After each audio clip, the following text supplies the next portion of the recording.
Muchas gracias por la invitación. Se me ha pedido hablar sobre actualidad, de lo que ocurre, de lo que está por venir. Pero no es posible explicar lo que hoy sucede sin conocer los antecedentes del auge y caída de nuestro régimen.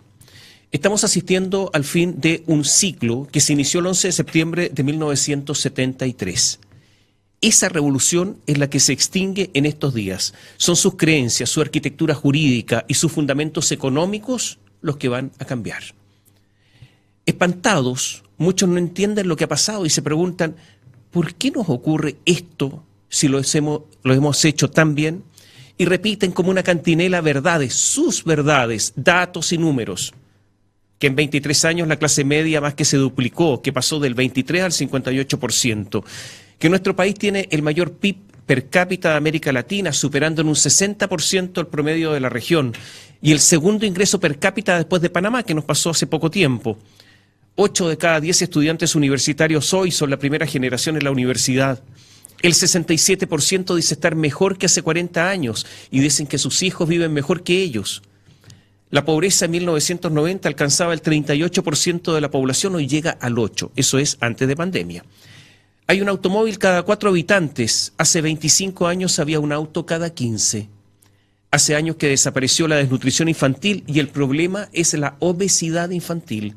Hoy el 76% de los niños que enferman de cáncer se recuperan, con cifras que casi alcanzan a los países en la cima del desarrollo, que tienen un 80% de recuperación, y muy por sobre América Latina. El año pasado, 19.475 niños y niñas no fueron inscritos como chilenos, pese a haber nacido en nuestro territorio. Simplemente forman parte del llamado turismo obstétrico. O sea, mujeres que entran como turistas, se atienden en el sistema público y vuelven a su país. Se pueden entregar muchas cifras más. Y entonces los que defienden todo esto que ha ocurrido entregan estas cifras y le echan la culpa a las nuevas generaciones, a los millennials, a aquella gente que lo quiere todo, dicen, sin esforzarse. Y les lanzan el argumento final. Nosotros les hemos entregado un mejor país que el que recibimos. Y es verdad, son datos indesmentibles. Pero todo tiene un comienzo y un final. Y en política, para que eso no ocurra o para que demore en que ocurra, tiene que haber principios que, habiéndose incorporado a la cultura de un país, sean inmanentes. Para que los cambios que son inevitables se produzcan sin que alteren lo sustancial. Y aquí es eso lo que parece que no ocurrió. Cuando la Concertación, muy crítica a las políticas económicas de Pinochet, obtuvo el poder, sorpresa, comenzó a gobernar con esas políticas que había criticado. Y la verdad es que les gustó. Y en ese momento muchos pensaron que el plan de Jaime Guzmán y los economistas de Chicago había triunfado, que también aquí había un fin de la historia, porque no hay mayor victoria ideológica que es la que ocurre cuando los adversarios actúan como si fuera uno. Por eso hoy los admiradores de Jaime Guzmán son también admiradores de los años de Concertación. Porque la Concertación privatizó el agua potable, los puertos, aeropuertos, carreteras, concesionó cárceles y hospitales, bajó aranceles, firmó tratados de libre comercio, o sea, profundizó el modelo. El experimento chileno liberal fue un ensayo, un globosonda, se aplicó antes de lo que lo hiciera Margaret Thatcher en Inglaterra, Ronald Reagan en Estados Unidos. Es esto a lo que estamos nosotros mirando, esto es lo que estamos presenciando, el fin de una era. Y ustedes escucharán a muchos murmurar en forma desalentadora justo ahora, cuando estábamos a punto de ser desarrollados, cuando estábamos a punto de tener el PIB de Portugal, cuando pasaríamos a ser integrantes del primer mundo, justo ahora, cuando nos alejaríamos del barrio miserable de Latinoamérica en el que estamos, justo ahora. ¿Recuerdan ustedes cuando nuestros dirigentes, calculadora en mano, empezaron a pronosticar en qué momento seríamos desarrollados? Ricardo Lagos dijo, será el año 2000. Después dijo el 2010. Otros dijeron que nos habíamos atrasado un poco, que sería el 2018. Y los más pesimistas hablaban del 2020. Yo no conozco otro país en que se anunciara con fecha la llegada de la buena nueva, del momento exacto en que se alcanzaría el desarrollo. Todo parece un poco tonto, porque el desarrollo no es dividir el PIB por el número de habitantes haciendo una regla de 3. Y los hechos que vivimos demuestran que todo era una tontera. En el orden institucional, después de que solo 29 artículos de los 120 de la Constitución no fueran modificados, la clase dirigente estimó que ya estaba todo bien. El 2005 todo estaba tan bien que el presidente Lagos decidió eliminar la firma del general Pinochet e instalar la suya ahí, en la Carta Magna, y dijo: hoy firmamos una nueva Constitución democrática de Chile para dar a Chile y los chilenos una Constitución que nos abra paso al siglo XXI.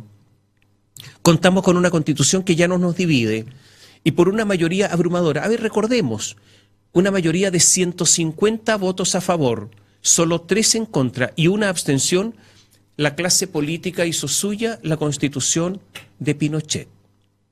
Era un mundo idílico, se vendió al mundo entero el modelo, una excepción latinoamericana, la imagen de Chile trabajador, serio, exitoso, ordenado, con corrupción casi inexistente, un país previsible, se extendió por el mundo. ¿Por qué entonces termina el ciclo? Porque como en toda organización siempre será necesario combatir los primeros signos de deterioro, esa manifestación que puede ser insignificante, casi anecdótica, el síntoma inicial, pero había demasiado jolgorio y superficialidad. ¿Cuándo se inició el deterioro de este sistema?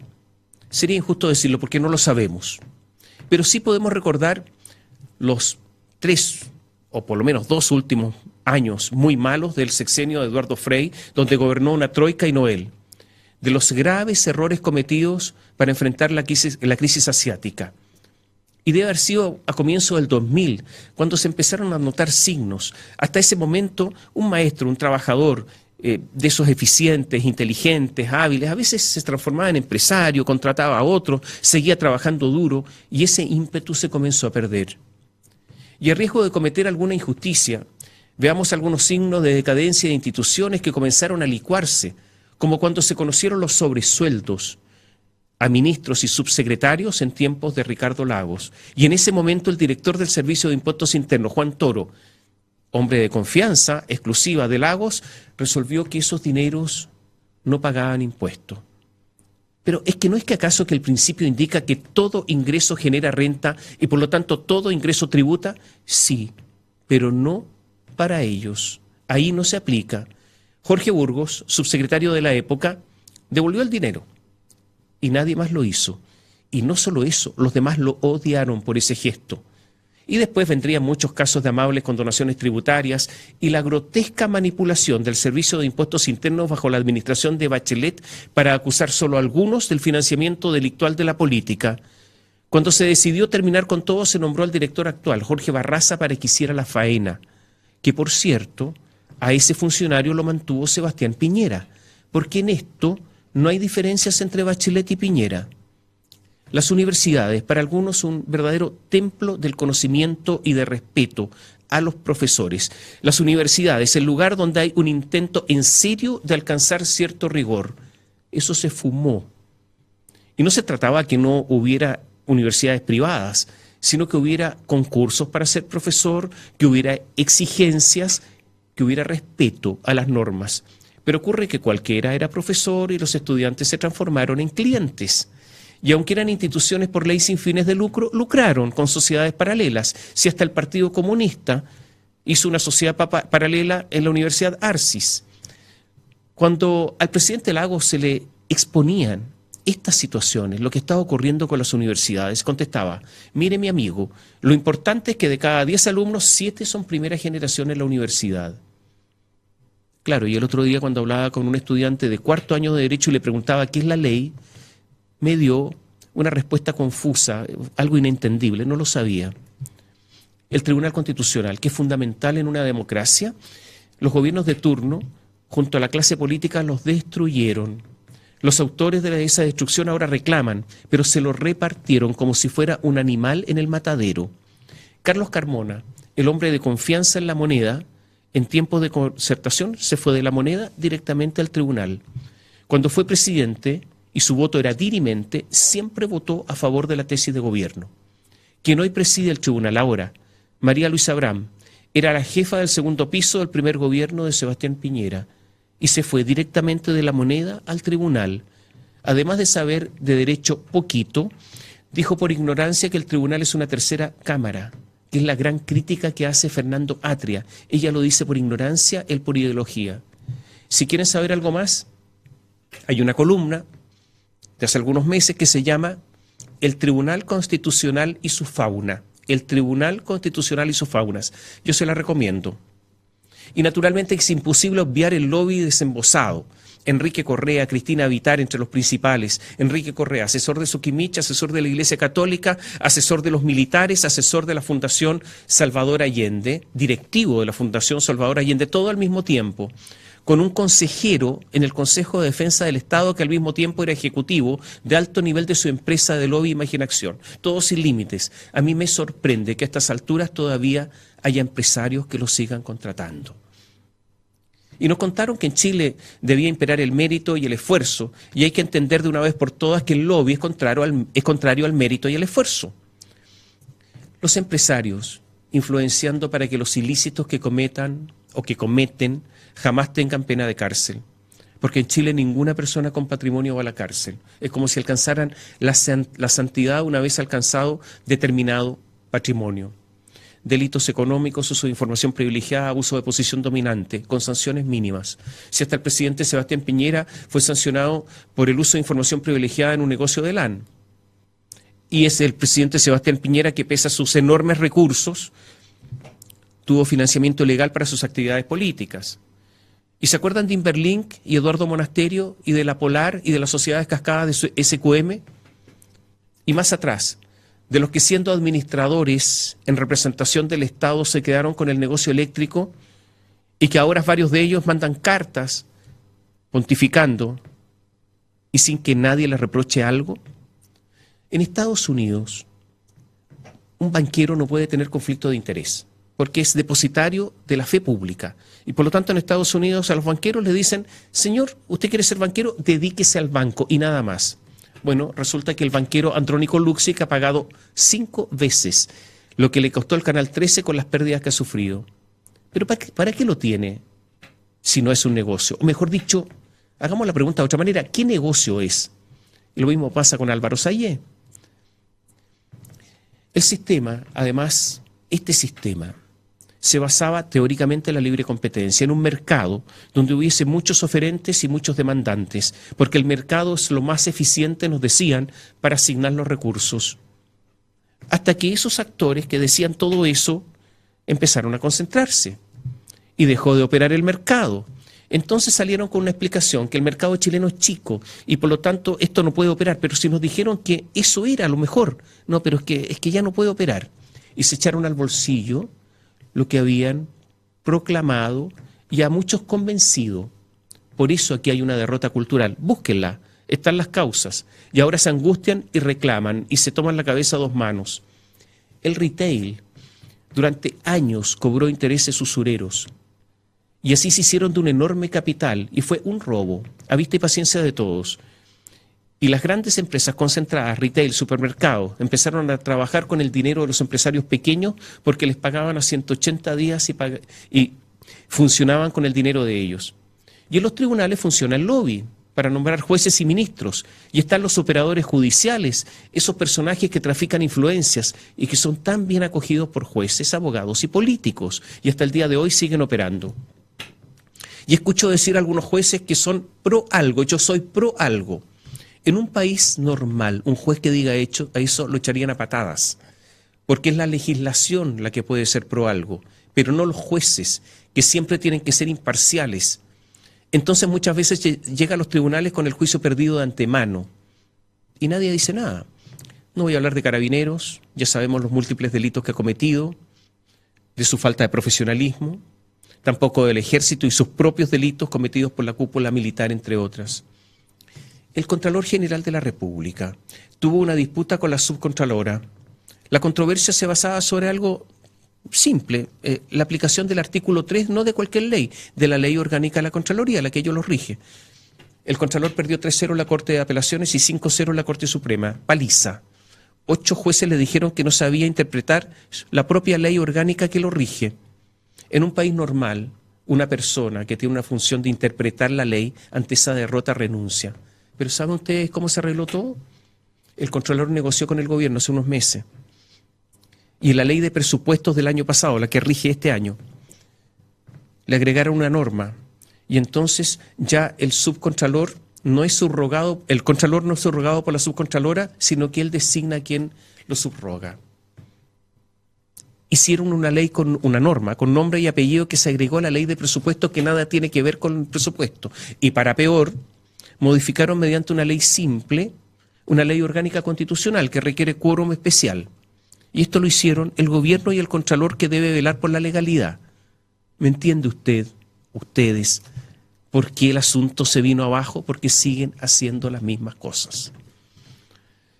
Todo este proceso viene hace tiempo. El 2006 fue la Revolución Pingüina, el 2009 la Concertación pierde el poder, el 2011 se da por muerta la Concertación, vuelve Bachelet con el certificado de defunción, crea la nueva mayoría y incorpora al Partido Comunista a la coalición que después obtiene el gobierno y se izquierdiza absolutamente quienes habían gobernado.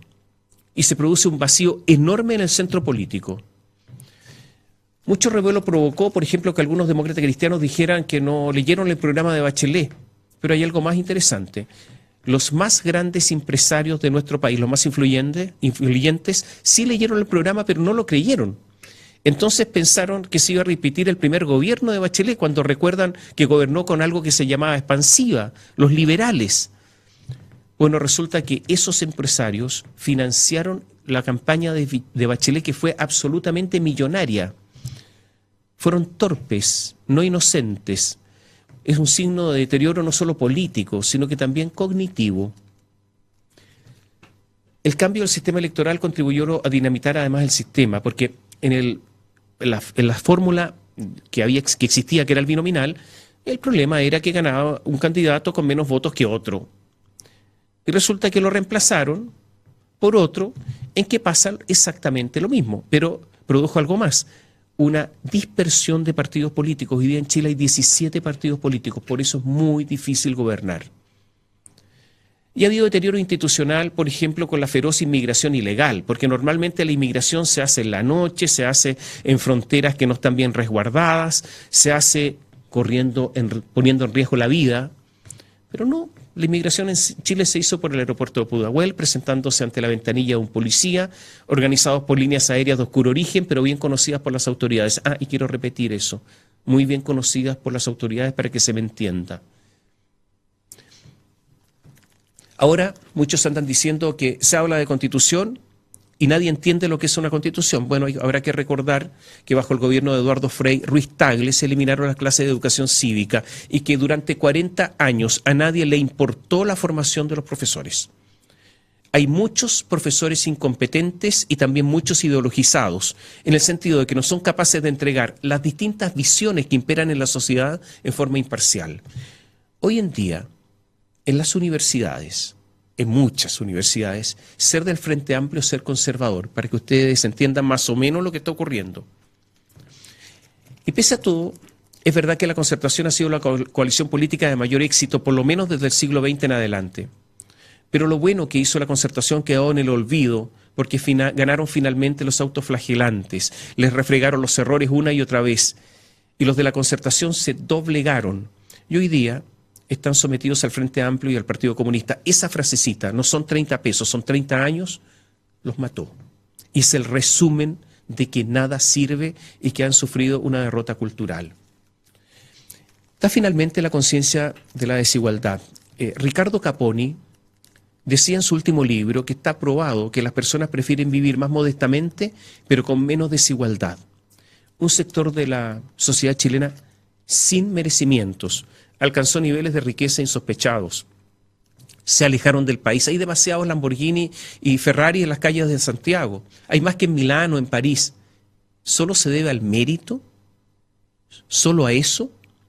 Lo que ha ocurrido entonces es una derrota cultural de gigantescas proporciones, una derrota aplastante. No quisieron ver que en sus propias casas, entre sus hijos, estaban los que los iban a derrotar. El cambio cultural, acompañado de una gigantesca brecha generacional con los jóvenes, asegura una derrota amplia y concluyente. Podría seguir ad nauseam. Hay muchos argumentos para decir que aquí se terminó un ciclo. Y a esto hay que agregar que los chilenos toleran e incluso justifican la violencia. Hay encuestas del CEP de diciembre del 2019 que señalan que los chilenos, frente a las protestas masivas después del 18 de octubre, simplemente apoyaron esas protestas. Y los partidos de la oposición guardaron silencio, salvo algunas voces, pero para respetar las apariencias, y no condenaron la violencia ocurrida desde el 18 de octubre. Y por lo tanto, recuerden ustedes que Sebastián Piñera estuvo a 7 votos de ser destituido. Surge entonces la pregunta si la renovación de la izquierda es de toda la izquierda o de una parte de la izquierda, y si hay una renovación o es simplemente una mácula. Y agrega a eso que el país ya venía con problemas económicos, con una regla fiscal que no se cumplía desde hace 10 años, responsabilidad de la clase política, gobernante, con un crecimiento bajo el gobierno anterior de 1,8% aproximadamente, con una deuda pública que bajo Bachelet se duplicó, el país venía mal, vino el 18 de octubre, vino la pandemia, y hay estudios de la Dirección de Presupuestos que indican que al 2024 estaremos cerca de una relación deuda-PIB cerca del 50%, que a partir del 2023 el crecimiento proyectado no alcanzará para pagar los intereses de la deuda. O sea, todo ha terminado así. Y yo no sé de dónde se va a sacar dinero, no lo sé, pero podríamos observar en un futuro próximo unas opciones impensadas. La Constitución, la actual Constitución no es la de Pinochet, obviamente, es la Constitución de la Concertación. Y como la Concertación murió, por eso esta Constitución está muerta. Y por eso la han violado una y otra vez sin sanción. También lo ha hecho el oficialismo. Y por eso estamos viviendo un parlamentarismo de facto. En resumen, estamos sin Constitución, sin un Congreso que genere confianza, sin partidos políticos que cada vez más son un simple timbre y agencia de empleos, sin confianza en los tribunales, el presidente del Tribunal Constitucional, la Contraloría, el Ministerio Público, sin confianza en ninguna institución. Y esta crisis, además, hay que agregar la crisis social, porque puede haber 2 millones de desempleados y resulta que de cada persona desempleada dependen en un promedio 2 personas, podríamos tener 6 millones de personas con problemas económicos en el país. Si la victoria del apruebo por un 75% más, esa noche, la del 25 de octubre, cierta oposición va a estar pidiendo la renuncia de Sebastián Piñera. Y este es de lejos el gobierno más débil desde el inicio de la democracia. Y sin programa, sin idea, sin rumbo, parece una especie de zombie en una película de bajo presupuesto. Hay mucha discusión acerca de dónde debe funcionar la constituyente. ¿Por qué? Porque se teme que si no es un lugar adecuado puede haber presiones, abucheos, encerronas, funas. Imagínense que es importante el lugar en que funcione. El 25 de octubre, además, la derecha deberá defender a un presidente para que no lo eliminen, sabiendo que con él no hay futuro. Desgraciadamente, en el acuerdo del 15 de noviembre pasado, no se estableció una fórmula para redactar el reglamento de la constituyente, que es esencial. No hay financiamiento, no hay funcionarios, no hay reglamento. Y el sistema electoral al que se agregó la paridad de género asegura, dicen algunos expertos, que podría haber muchísimas mujeres, decenas de mujeres elegidas sin obtener ningún voto, o sea, sin representación. Y está el asunto de los 2/3. Se aprueba por 2/3 cada artículo, solo eso, o eso y además una aprobación por 2/3 a todo el texto al final. No está resuelto.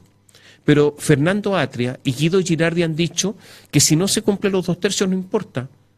No habrá norma constitucional y se dictará una ley simple, o sea, de quórum simple, por mayoría.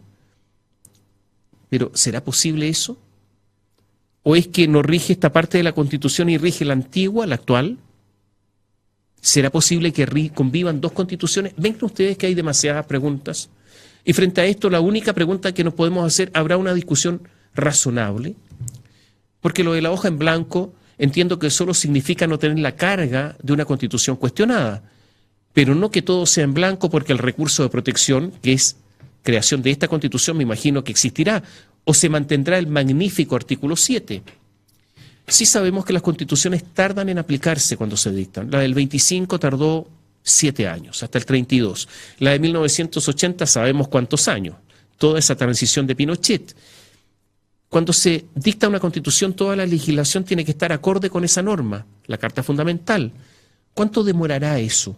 Y mientras demore, ¿Cómo se irá adecuando eso? ¿Será a través de fallo de los jueces? O sea, ¿cogobernarán el gobierno de turno con los jueces? En tiempos de crisis, la estabilidad política de los países no es obra de las élites, sino de la clase media. Esa clase que es razonable, la que cree en el estudio, el esfuerzo, en la honestidad, la que cree en ciertas decencias necesarias, la que puede soportar penurias en la esperanza de tiempos mejores. ¿O me estoy refiriendo a otra clase media y no a la actual? ¿Esa a lo mejor ya no existe? Ahora veremos si la clase media chilena da el ancho para una vez más sostener al país. Y sospecho que esta crisis institucional va para largo, va para muchos años, porque hay un problema en la política y es que el centro político ya no existe y se desfondó. Sospecho también que la crisis económica será larga y de incierto destino. Creo que la crisis política de renovación en serio y no de aquellos que proclaman regalar su dinero y en verdad lo guardan para hacer campaña, como ocurrió con George Jackson, también demorará la renovación política. Es que estamos asistiendo al término de un ciclo para comenzar otro, y eso demora porque los ciclos algo tienen que ver con la naturaleza, no se pueden apurar, a lo más hay que soportarlos. Muchas gracias.